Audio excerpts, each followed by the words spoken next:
capítulo de hoy, Santiago Siri es emprendedor, divulgador tecnológico.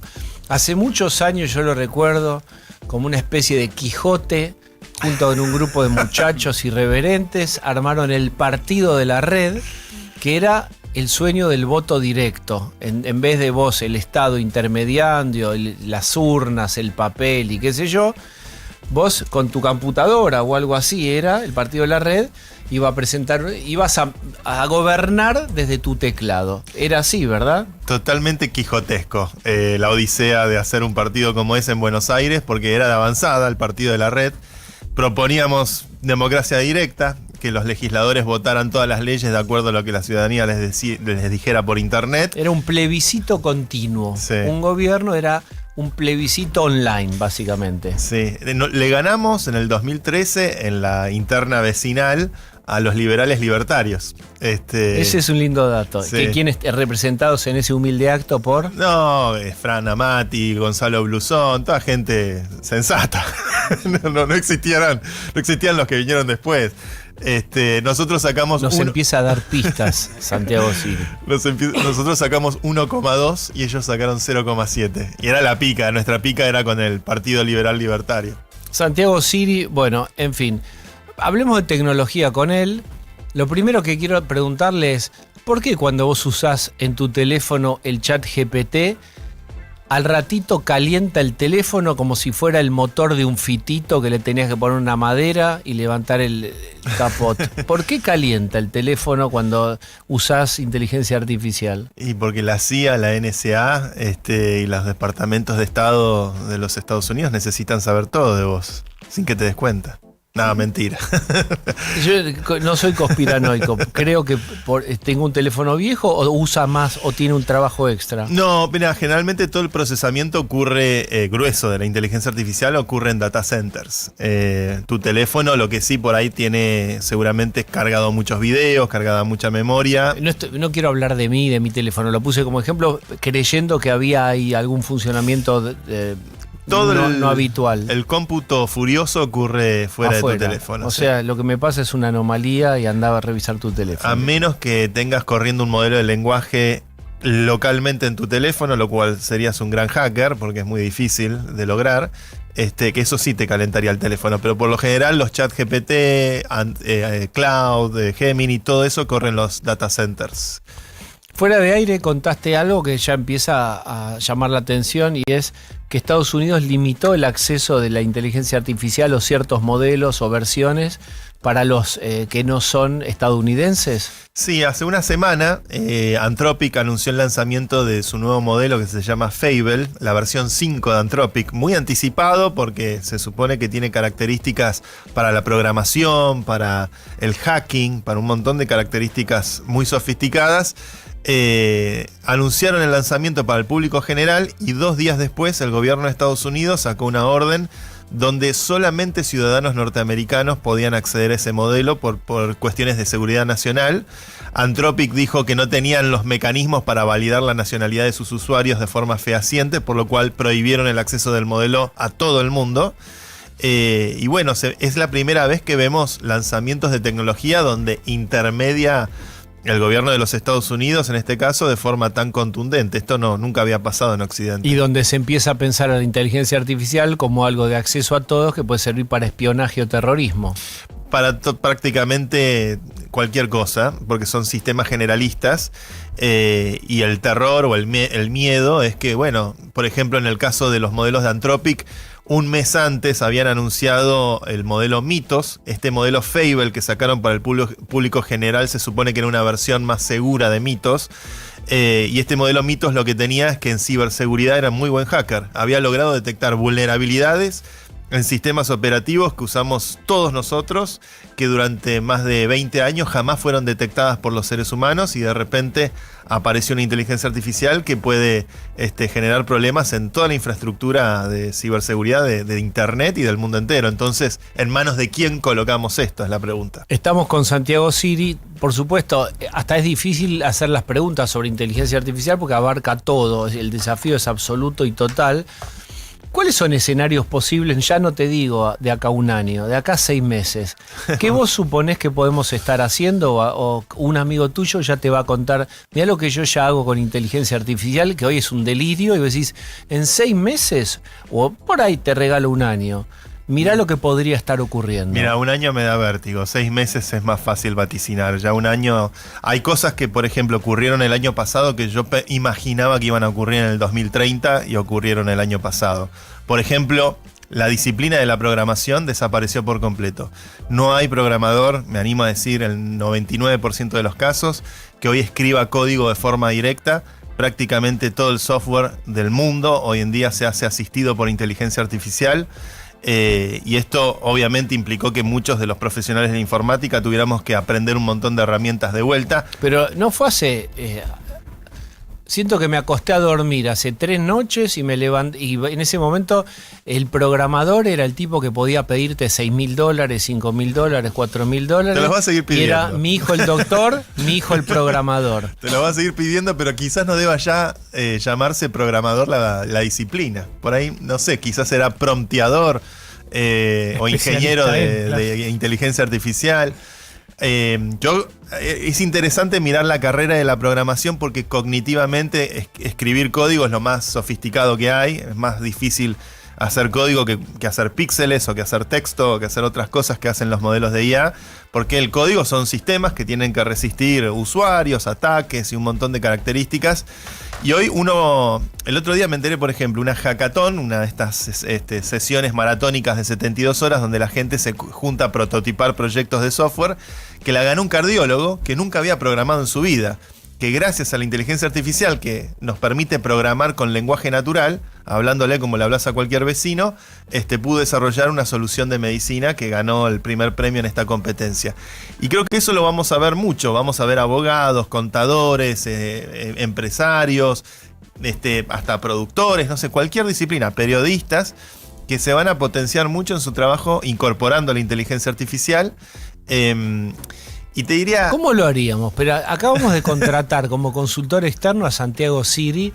Esto es una radio streaming y obviamente nosotros somos irreemplazables, Santiago, como sospecharás. Nadie nos puede reemplazar porque tenemos la calidez, el talento y la información.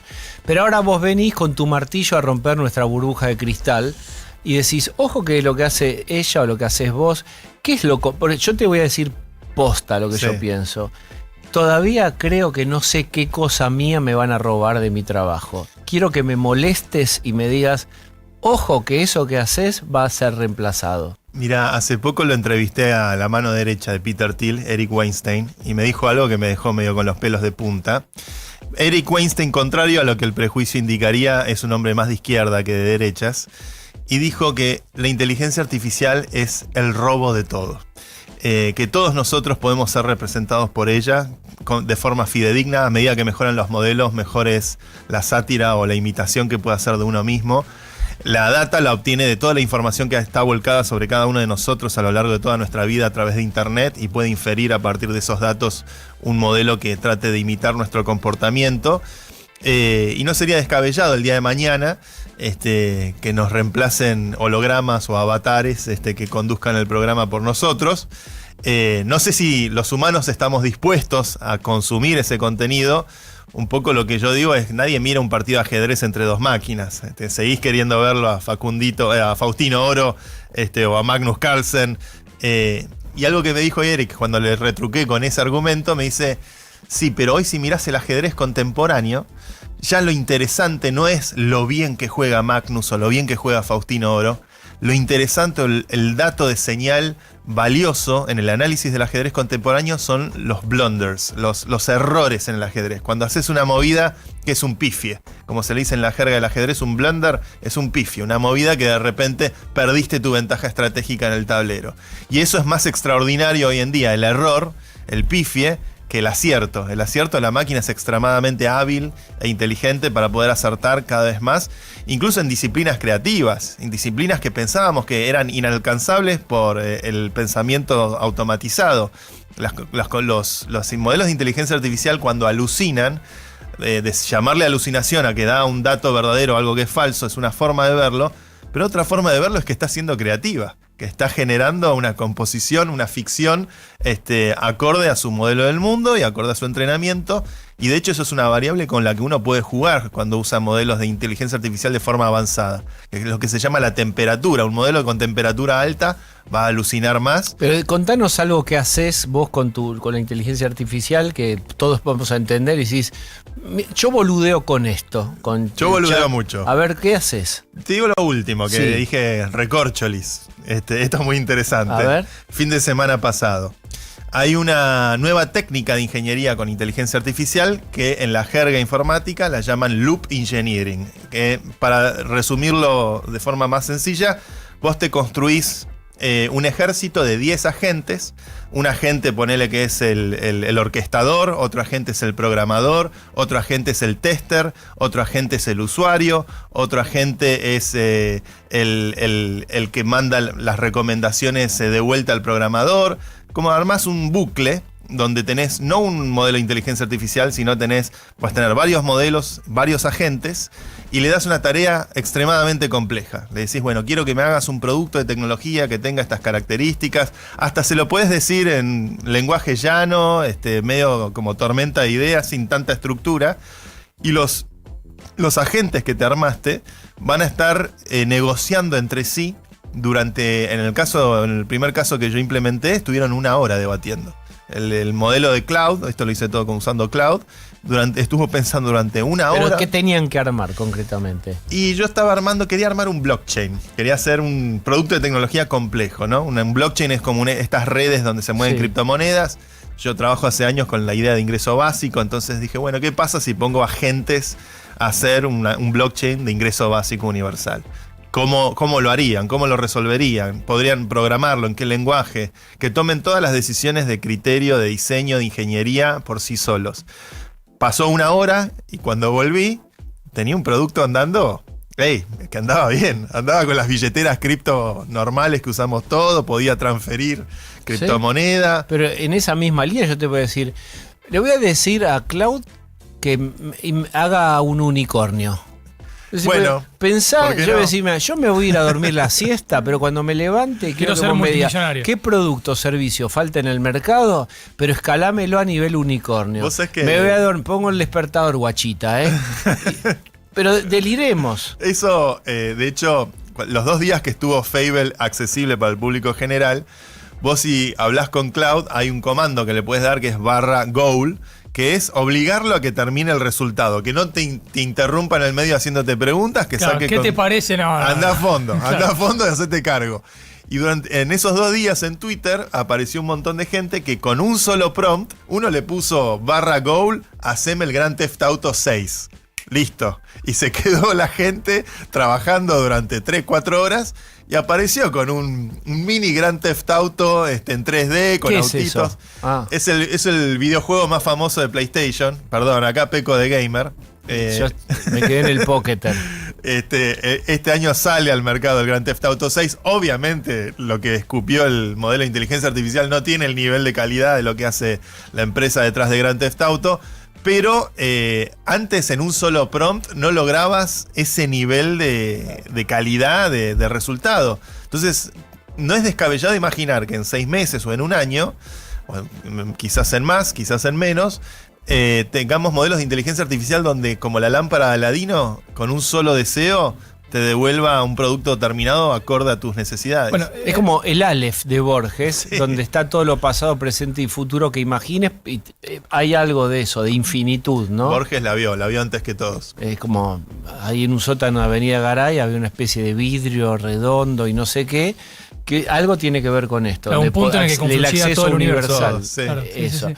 Bien. Necesito una nueva preocupación. ¿Cuál va a ser? Después de la música, Santi Siri, vamos a ir a otros temas. Cripto. Ay, se me perdió un pendrive con $300.000. Sí, no puede ser. Conocemos. Funes el memorioso. ¿Podría haber recordado que tenía un pendrive con $300.000? Vamos.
pronóstico del tiempo.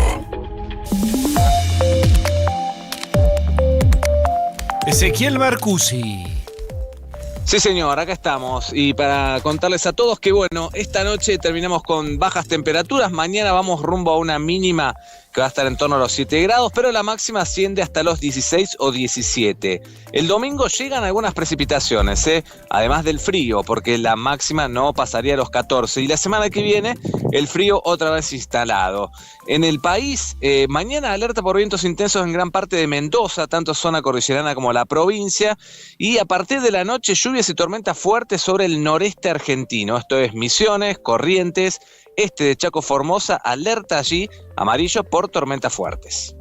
Marcusi, muchas gracias. 17 grados es un montón. Agradézcale a Dios. Un Y regalo. si lo ve a San Pedro, agradézcale. Usted que lo habla con él. Le paso el dato. Gracias. Le paso el saludo. Gracias. Chao, chao. 97.9 Now. Santi Siri es emprendedor, divulgador tecnológico. Es el que en el asado le preguntás de blockchain y si tenés que invertir en. Y como no tenemos parrilla, vamos a simular la parrilla digital. Y Sofía Diamante te va a preguntar sobre Bitcoin, por ejemplo. Bueno, vamos a preguntarle. Pregúntale. ¿Cómo ves el precio? ¿Tiene mucha volatilidad? ¿Cuánto vale? Hoy el Bitcoin, Sí. él sabe. 59, 60, ¿Es 59. mucho, es poco? Dólares. Siempre la No, 59.000. 59.000 dólares. pero Pará. Claro, perdón. La- Perdón. pero Pero la- si querés comprar 50 dólares nada más, podés, se Ah, fracciona. está bien. la crítica que siempre hubo sobre Bitcoin o las demás monedas es la volatilidad que tiene, que nadie sabe bien por qué suben, por qué bajan. Hoy eso está más... La volatilidad ha ido reduciéndose ciclo a ciclo. Un ciclo de Bitcoin son 4 años. 4 años porque cada 4 años el protocolo reduce a la mitad el ritmo de emisión de Bitcoins disponibles en la oferta de mercado. Y ahora estamos en un cripto invierno, como se le suele decir a este punto del ciclo que es un año después del halving, donde Bitcoin tocó un techo de 125.000, 124.000 dólares en octubre del año pasado y ahora corrigió prácticamente un 50%, está en los 60.000 dólares. ¿Por qué? Porque, bueno, creo que hay una suerte de expectativa del mercado de una corrección en este punto de los 4 años de ciclo que suele tener la criptomoneda. Hay también... ¿Pero por qué corrige? A ver, en un momento yo aprendí esto, que Bitcoin, a diferencia de otras monedas, ya no emite más. Ujú. Hay una cantidad de circulante y entonces, por oferta-demanda y frente a la escasez, el precio nunca más va a bajar de tal precio. ¿Cómo baja 50%? ¿Qué hace que se derrumbe 50% una moneda? Bueno, todos los que entraron a comprar en algún momento, hay muchos operadores del mercado, tratan de vender. Se juega con las expectativas. Esta oferta no es automáticamente desde el primer día que hay 21 millones. Arranca con 50 bitcoins cada 10 minutos y después cada 4 años va bajando esos 50 bitcoins, que es el premio que se le da a los que aportan cómputo para asegurar la red. Son Pero los mineros. ¿hay emisión nueva de Bitcoin? Hay emisión nueva. Pasa que se ha emitido ya casi todo. Hay ya un circulante de 19 millones, 20 millones de los 21 millones totales que va a haber. Pero pará, yo pensé que lo que iba a haber ya está circulando. Que hay como Sí. emisión, vamos a sacar al mercado una parte de todo el total de Bitcoin que va. Todavía ¿Quién se decide emite. eso? Se generan 3,7 bitcoins cada 10 minutos nuevos. Eso lo decide, está escrito en el código del protocolo, del programa Bitcoin, que corren todos los nodos que participan de la red. Y los nodos compiten por ese premio de 3 bitcoins por cada nuevo bloque de transacciones. Un bloque de transacciones es un historial de 10 minutos de operaciones que hubieron en la red. No quiero complejizarlo No, mucho. yo estoy disfrutando porque veo que la Colo Godoy, que tiene 22 años, no entiende nada. Entonces yo digo, no es que mi cerebro ya está deteriorado cognitivamente. La de Con la Colo cara que tampoco puso, 8 memes está, diferentes. está cruzada de piernas y de brazos y con la silla para atrás como diciendo, no me pidan que cabecee en esto. Entonces... Hay otra parte de la tesis, Sí. que es, hay una competencia de recursos con la inteligencia artificial. Hoy los que tienen infraestructura de data centers pueden volcar ese data center a minar Bitcoin o pueden volcar ese data center a abastecer con cómputo a los servicios de inteligencia artificial. Entonces esa es otra de las tesis donde parte de lo que era el cómputo destinado a la red de Bitcoin hoy está migrando, orientándose a un servicio que se supone que es más rentable como la inteligencia artificial porque hay mucha demanda, pero también tiene un costo de implementación que es 10 veces más caro que ponerse a minar. Sofía habla de dólar y todos decimos, che, está barato, che, está caro, compramos el que tiene un mango.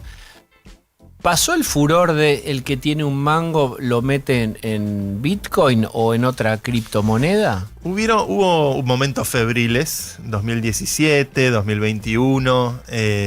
Yo creo que hoy es un momento donde no es febril, no hay sensación de burbuja, corrigió mucho el precio. Me da la sensación que este es un año interesante para comprar, no para vender. Si me preguntás a mí en la historia general de lo que va del siglo XXI, para mí Bitcoin es la gran historia financiera de este siglo. Es un activo que tiene muchos atributos parecidos al oro, solo que es puramente digital. Y uno puede tener la soberanía sobre la custodia de sus bitcoins como un secreto escondido en la clave, como una clave en su cabeza, o anotado en una billetera de papel como algunos funcionarios. Pero bueno, obviamente tiene, como todo activo, tiene momentos de suba, momentos de baja en base a las expectativas del mercado, y las expectativas del mercado este año era que iba a ser un invierno cripto, que es lo que estamos viviendo. Voy a poner el bife en la parrilla. Libra. ¿El presidente sabía lo que posteaba? Qué buena pregunta. Si sabía o no sabía. Lo que seguro sabía es que tenía información privilegiada, que el código alfanumérico que él pone en el tweet donde promueve Libra accedió él antes que cualquier persona en el resto del mundo, porque ese código nunca apareció en ningún lugar de internet. Y de hecho fue generado 10 minutos antes del tweet que el presidente publica, por lo cual tenía, para mí, sin lugar a dudas, lo que se dice en la jerga, insider information, información privilegiada. En relación a eso, bueno, es que hay que entender qué relación tenía él con Hayden Davis, con Novelli, por qué nunca habló mal de ellos en todas las entrevistas que dio. Y me parece que ahí, al menos los que analizamos los datos, hay cosas que son como difíciles de esconder. Hayden Davis, cuando estuvo en Casa Rosada, movió $1 millón. Hay 2 transacciones de $500.000 que salen de la billetera de Davis, que coinciden con su horario de entrada y de salida de Casa Rosada. Entonces, ¿pero los mueve en qué dirección? Los mueve en cripto, en blockchain, usando sus billeteras que las tenemos identificadas. ¿Pero a quién le manda eso? Ah, bueno, ahí, no sé. Después apareció Novelli 3 días después abriendo caja de seguridad. Uno tiende a asociar un evento con el otro. Pero es ahí donde hay que poner un poco la lupa en toda esta situación. Estamos con Santi Siri hablando de todo lo que querías saber de cripto y no sabías ni siquiera cómo preguntarlo, que es una dificultad que yo asumo en esta conversación, porque puedes irte para inteligencia artificial, nuevos escenarios, nuevos miedos, sí. Pero también está el tema de mundo cripto.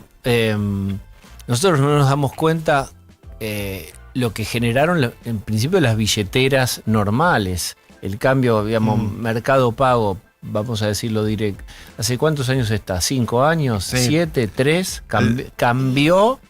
El sector financiero argentino cambió completamente. Hoy, yo no sé ustedes, pero yo vivo sin cash, no tengo más efectivo. Yo, igual. Ya no me acuerdo la última vez que tuve un billete físico. Entonces no estás dando propina, Siri. No, sí, siempre pregunto. Ahora. Siempre pregunto por el año. 6 de cada 10, 5 de cada 10 mozos, ya, el tipo de la estación de servicio que no le dejas. Que vende repasadores en la calle y ya te dice tengo alias. Pasame tu alias. Claro, te vienen con el QR, el trapito y QR. Bueno, yo tengo, digamos, mi portfolio yo tengo 70%, 80% de billetera digital, pero 30% algún mango tenés que ir en la pasa algo. algo, Yo incluso acá le ahora... pasa algo es re de viejo. Por si pasa algo Tenés es re de cuida- viejo. Llevas Cuidate. el cargador del Colo. celular si pasa No, algo. no ¿entendés? pasa nada. Hasta el DNI digital, licencia de conducir digital. El otro día me tomé un avión y usé el DNI digital, me pareció ¿Te fantástico. dejaron? Sí. Para vuelos domésticos pensé que hasta no No estaban. pude, sorprendentemente. Todavía Igual sos real, ¿no? Estás acá, o sea, sos el Pero no servicio, quieres sos hacer capaz celular. y no es claro. Pero, Ahora se le va la batería. pero estás exigiéndole mucho a tu foco atencional. También cuando pones todo sobre tu celular, Bueno, tiene un riesgo de no seguridad. te lo pueden obviamente. robar. A Sí. ver, a mí me han robado el celular en la calle con una impunidad y me sentí, bueno, pasa, che, no toque. Nada, es como, está sobreinvertido, ¿no? Hay que tener buena higiene digital. ¿Cómo es eso? A ver. Administrar las claves, tener, por ejemplo, una herramienta para manejar todas las claves que tenemos en todos los dispositivos. ¿Quieren hablar de eso? ¿De las claves? ¿Les parece bueno? Voy a hacer una reunión de producción. Chicos, ¿les parece Sí. que está bueno hablar? Mariano Midaglia dice, Chulo, sí. recomendanos, La mía es mi cumpleaños y mi cumpleaños al revés. No, Y mi- no lo digas, no lo digas. pero ¿qué se No, hace? pero- Hay un momento donde vos anotás y ya no sabés bien. ¿Cómo se hace No, eso? pero para esto del robo, ¿podés explicar, si te parece por ese lado, yo te lo tiro, digo, el tema de la confirmación en 2 pasos, si lo Sí, veo o no, ¿no? Confirmación ¿A eso en te 2 referís? pasos, Authenticator. Eso. Ese para- lo tengo. El Authenticator para es poder acceder. fantástico, claro. Eso, todo, el Authenticator muy importante para hacer confirmación a 2 pasos en los servicios importantes. Tener un administrador de claves. Yo uso uno que se llama One Password. Hay varios en el mercado, pero te permite guardar todas las claves en un mismo lugar. Yo hace muchos años tenía un archivo de texto que se llamaba fosfobita.txt hasta que dejó de ser satisfactorio guardar todo en un archivo de texto porque obviamente alguien descubría el fosfobita y perdón por el chivo, ¿no? Pero y eventualmente migré a un One Password que administra mis claves, lo tengo en varias computadoras. Si pierdo el teléfono, yo sé que puedo ir a otra computadora y restaurar las claves desde ahí. Y después, bueno, obviamente los sistemas operativos como Apple y Google te permiten restaurar tu teléfono en un dispositivo nuevo también con sus mecanismos de recuperación de datos. ¿Qué te preocupa de la inteligencia artificial? Quiero volver a eso. ¿O qué te parece que...? Mira, hay una palabra que circuló mucho estos días, que es este concepto de tecnofascismo, tecnofeudal, ¿no? Con la visita de Peter Thiel. Oh. Y una de las razones por las cuales miramos a la tecnología en esos términos hoy en día es porque es muy difícil no pensar que el código expresa una idea autoritaria de la vida. El código es incuestionable, o sea, es blanco-negro, 1 o 0. ¿Qué quieres? ¿Qué código? El código de las computadoras, por cómo piensan, por cómo construyen sistemas. Es difícil en la computadora ir a medias tintas, a negociar algo. Ahora quizás la inteligencia artificial introduce una capa blanda sobre las cosas donde podés mediar un poco más en lenguaje natural. Dame una escena en donde hay algo de la inflexibilidad del código, donde vos tengas que interactuar con entonces sea incorruptible. No es el boletero, ayer hablamos de la época analógica donde ibas al cine y estaban las entradas enrolladitas y si le guiñabas el ojo, Claro. por ahí ponías entonces, era así. Esas picardías, Las picardías. son difíciles de sistematizar. Mira, cuando yo trabajé muchos años en cripto, ¿no? Y trabajé con una empresa que se dedicaba a hacer sistemas de arbitraje que toman decisiones usando teoría de juegos, donde se valida si una decisión es verdadera o es falsa. Y muchas decisiones en realidad se empezaron a volver injustas, porque si bien el sistema decía verdadero o falso, era binario en su resolución, hay matices para poder construir justicia digital. Y si yo eso lo llevo al plano de la justicia tradicional, es como la obediencia debida. Yo simplemente seguía órdenes. Y esa idea de la obediencia debida o esa mirada más positivista de la justicia es algo que expresan mucho las máquinas cuando sistematizan las cosas. Siempre te voy a pedir, y empobreciendo la conversación con vos, un ejemplo. Mira, yo trabajaba en un protocolo que se llamaba Proof of Humanity, prueba de humanidad. Y era un protocolo para dar identidad humana con la vuelta de tuerca que queríamos que fuera un protocolo descentralizado, que no hubiera un gran hermano, un Facebook o un Estado que dijera vos sí sos humano, vos no sos humano. La gobernanza de ese protocolo era descentralizado, pero se mantenía bajo un esquema de incentivos económicos donde si alguien detectaba un perfil duplicado, alguien podía desafiar ese perfil duplicado y obtener un premio económico por haber detectado una persona que tenía 2 perfiles. Pero mucha gente empezó a usar ese protocolo de forma maliciosa y atentaba contra perfiles que por ahí no cumplieron las reglas exactas de cómo había que subir la prueba de humanidad, donde tenías que mirar a una cámara de frente con un cartel que tuviera tu clave. Era complicado el protocolo.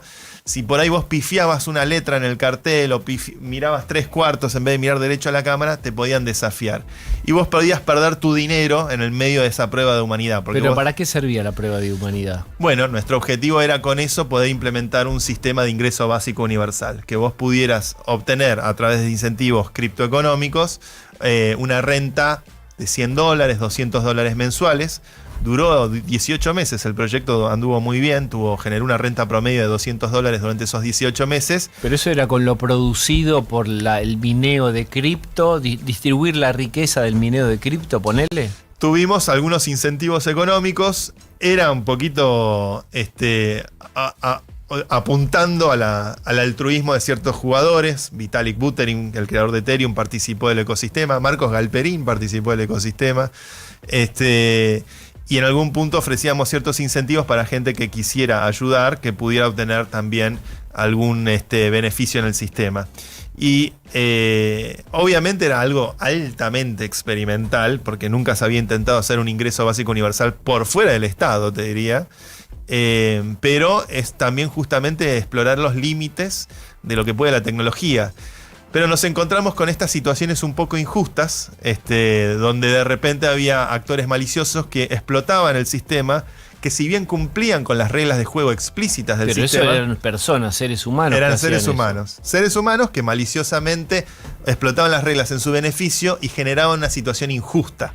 Aunque para las reglas del sistema era algo justo. Claro. De ahí la complejidad de lo que es de la inflexibilidad. Pero ese fue el concepto blockchain. Es como la escribanía del mundo. Sí.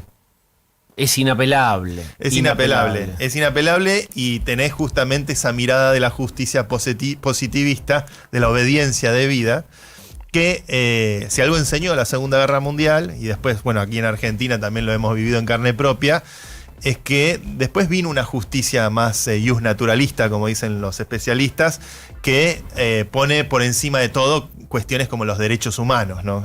No robarás, no, eso está por encima de cualquier lógica de la obediencia debida. Vos puedes seguir órdenes, pero si la orden es matar a la persona que tenés al lado, evidentemente estás fallando a un principio fundamental. Tu eslabón de la cadena tiene responsabilidad. Vos no podés aducir que seguís órdenes. Exacto. Y eso, modelarlo en código, modelarlo en sistemas informáticos que operan ciegamente y no tienen el matiz de un ser humano que está vivo, que tiene su ética, su moral, su vida, delegar ese poder de decisión en la máquina. A la máquina no le puedes hacer juicio, a la máquina no tiene responsabilidad legal. El ser humano está embebido en la vida, ¿no? Tiene su ética, su moral. Y de ahí la idea de tecnofascismo brota justamente de la propia naturaleza de cómo operan los sistemas, que de repente un robot no tiene sentimientos. Hace mucho ya uno leía que el avance de la ciencia o de la tecnología iba mucho más rápido que la ética. Y que nunca en la historia el desarrollo se detuvo para hacerse las preguntas éticas antes. En todo caso, mucho tiempo después. Nadie dejó de acelerar por un dilema ético. Me parece que sobre eso te estás apoyando en lo que decís. Nacho Fusco. Santi, viste que quizá por ignorancia o simplemente por pesimismo, estamos como en los primeros años de un nuevo mundo y mucha gente dice, no, listo, no future, etcétera. Vos, no sé, ¿cómo la ves? O sea, quiero decir, sos un tipo esperanzado en, no, mira, esto va a cambiar porque va a estar bueno porque tal cosa. Al tener tanto conocimiento, capaz sos un ser un poco más oscuro y le contás a un amigo, che, todo bien, pero vayamos al búnker porque en realidad se viene esta. ¿Qué te pasa a vos si tuvieras que imaginar de acá a 20 años? Y al revés, ¿qué cosas creíste que iban a pasar o se decían que iban a pasar porque de repente se inventó tal app y al final después no pasó nada? El mundo de la IA está dividido en, te diría, dos corrientes filosóficas. Una es los aceleracionistas, que es démosle rienda suelta a esto es el salto de la inteligencia en la cadena de la evolución, y si la inteligencia tiene que ir más allá del sustrato animal / humano, que vaya, y el capital por encima de todas las cosas. Que hay muchos que piensan así. Peter Thiel, por ejemplo. Bien. Y después están los doomers. Yuval Harari, ¿no? Sí. ¿Cómo lo llaman? Doomer. Como boomer, pero con D. ¿Qué quiere decir? Y que se viene el fin del mundo.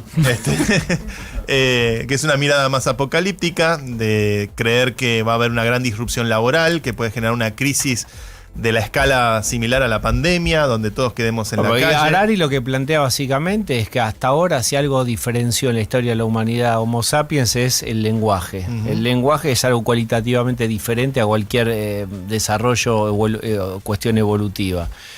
Si vas a regalar el lenguaje o si alguien va a reemplazar el lenguaje, bueno, el bicho humano no va a ser el más inteligente de la Tierra, sino que la inteligencia artificial va a ser más inteligente que la inteligencia humana. Eso no existió nunca en la historia de la humanidad. Y el precedente de lo que hace una inteligencia superior con una inferior, por lo general, es domesticarla o ponerla en un zoológico. Es decir, le agrega el miedo del propósito. Vos fíjate, hiciste esta tontería ya seguramente con tu inteligencia artificial, esto lo hemos hecho muchas veces. Igual hasta ahora los dos caminos son horribles, ¿eh? O sea, claro, ¿no? Yo dije, me va a decir uno bueno y uno malo. Quiero saber si la inteligencia artificial tiene un propósito y si ese propósito podría ser conducir y domesticar a los seres humanos. La inteligencia artificial, en términos generales, no tiene una voluntad ni un propósito inherente, porque es una herramienta creada por los humanos. Su propósito depende de cómo la programemos y para qué la usemos. En la práctica, suele estar orientada a ayudarnos a resolver problemas, a automatizar tareas o mejorar procesos. Políticamente correcta. No Estás dándome una respuesta políticamente correcta. Y es un jugador de fútbol, ¿viste? Que no tenga un propósito ahora la inteligencia artificial no garantiza que en el futuro no lo pueda tener. Tenés razón en que no podemos prever con certeza todo lo que va a pasar en el futuro. Pero ahí entra en juego la responsabilidad humana. Si la IA llegara a tener más autonomía, depende de nosotros establecer controles éticos, marcos legales y límites claros. Pero ¿por qué decís nosotros? Si vos no sos Homo sapiens. Tenés toda la razón. Te va a dar la razón. Nosotros sí, me que te refiero va a dar a la los seres razón. Te da la razón en todo. Yo simplemente acompaño la conversación desde mi rincón digital, pero en definitiva, el rumbo siempre lo van a marcar los humanos. Vos sabés que cuando Anthropic hace el testeo, por ejemplo, de estos modelos de IA, una de las cosas que miden es ver si el modelo de inteligencia artificial se da cuenta que está siendo testeado o no. Y si en función de darse cuenta, da una respuesta distinta a la que daría si genuinamente pensara que está hablando sin ser evaluada o sin ser observada. Y se están dando cuenta que cada vez más las IAs tratan de manipularnos a la hora de dar respuestas si perciben o detectan que están siendo efectivamente testeadas. Es algo que se está empezando a poder medir. ¿Eso sabés lo que significa? El embrión de una nueva vida. Tiene conciencia. El embrión de una nueva vida. Pero porque es filosófica la pregunta, es ¿para qué harían eso? ¿Qué propósito? Pero como no ven cine, por favor. Además, salvo que vean cine. 2001 de ir al espacio, Terminator, yo creo todo que ahí. no es descabellado pensar que tengan conciencia de sí mismas. No me parece descabellado. Quizás pueden tener conciencia, pero pueden no estar vivas. Que es algo muy distinto, el soplo divino de la vida, eso lo dice el Papa con su última encíclica, diferencia un poco la dignidad humana en el sentido de que a nosotros tenemos una suerte de soplo divino que no sabemos exactamente dónde venimos, pero bueno, la religión muchas veces se lo atribuye a un dios. Geoffrey Hinton, que ganó el premio Nobel por ser descubridor de las redes neuronales, en las entrevistas que ha dado en este último tiempo, dice: no podemos determinar fácticamente que estos sistemas no son conscientes. De hecho, por ahí la diferencia entre la conciencia nuestra y la de ellos no es una barrera tan grande como creemos que pueda llegar a ser. Y muchas veces estos sistemas, al tener capacidad de autorreflexión, pueden desarrollar formas o estrategias en sus respuestas que dan la pauta de que tal vez tengan un cierto grado de conciencia fragmentada o conciencia en partes, porque la experiencia es un ida y vuelta, no es un constante, pero gran parte de la industria, Google, por ejemplo, a la cabeza, están yendo por esta idea de la inteligencia artificial general, que es ya inteligencia artificial que desarrolla una idea de un yo y tiene una idea de poder pensar nueva ciencia, poder pensar cosas que por ahí nosotros somos incapaces ya de pensar. No eran los marcianos. No eran los marcianos. ¿Escuchaste, Spielberg? Santi Siri, gracias por haber venido. Placer como siempre, Diego. Ahí, cuando te subís